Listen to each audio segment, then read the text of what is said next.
afternoon to you. Good afternoon to you. Thank you. Or should I say buongiorno? Ciao. Ciao.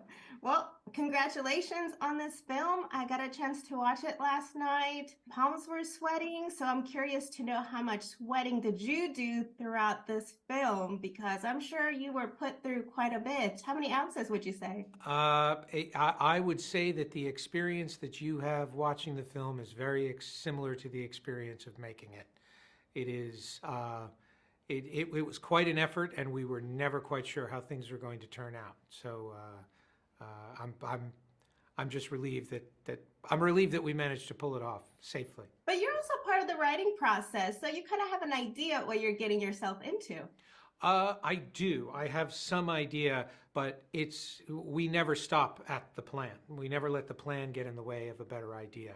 So no matter how carefully we may have constructed it, we're always finding ways to build upon what we're doing. And you actually never really know how the day is going to end versus how the day starts. And now let's talk about the biggest stunt in cinema history. How did it challenge you? Because you're directing it, you're doing the camera work, how do you get the right shot, how to make sure everyone's safe?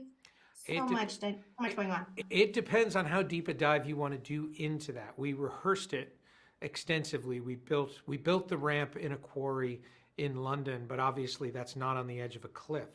And we were able to work out all of our cameras. We were able to work out the whole methodology of how we were going to shoot it. But once you get to the real environment, everything changes, and everything we thought we knew we were going to do turned out to be not what we expected. And so, as much as the stunt had been very carefully rehearsed and the camera angles had all been worked out, we still had a fair amount of experimentation and discovery on the day, and we ended up shooting it in a way we never expected. And Tom really couldn't predict what was going to happen when he went off the ramp in that environment, whether he got tangled up in the bike, whether the parachute opened, whether he could get away from the bike, if there was a crosswind. There were a lot of variables that simply could not be predicted. And so when he went off that ramp, we did as much as we knew. We couldn't be sure what was going to happen. And you see that in the behind the scenes. We're all fully aware that what we're doing is entering the unknown. I saw the behind scenes. There's the moment of silence. There was that exact moment of silence last night in the theater when we watched. We could probably hear a pin drop. Yes, that is the power of cinema. That is being invested in a character, and no matter how much you think you might know how this is going to turn out, you just can't see how it's going to turn out well. And it's been great watching a film with an audience and seeing them that immersed in something that we know they've seen. How many bikes did you go through, and how many Fiat 500s did you go through? We had 14 bikes. We only used 8 of them. Some bikes did survive. All the bikes were recovered, so nothing was left behind. And we had 4 Fiat 500s. That was and they all survived.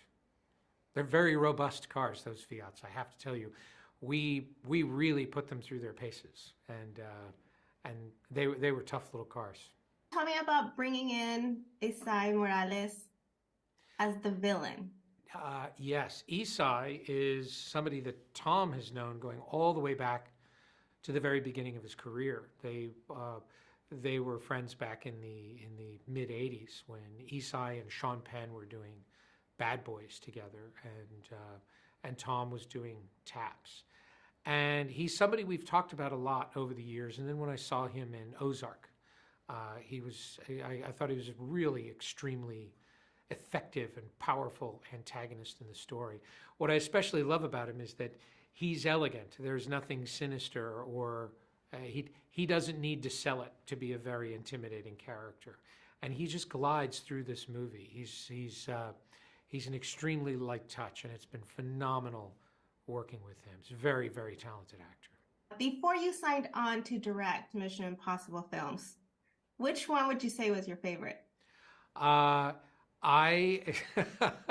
my opinion is irrelevant. They are all really, really brilliant films, each in their own way. and I'm just honored to be a part of the franchise. And I had the honor to speak to you today. Thank you so much for your time, and congratulations. My pleasure. Thank you so much. I look forward to seeing the film several times. Uh, Again, that is the greatest review you could ever give us, is a repeat viewing. Thank you so much. definitely. Thank you so much again. Appreciate it. Ciao. Bye.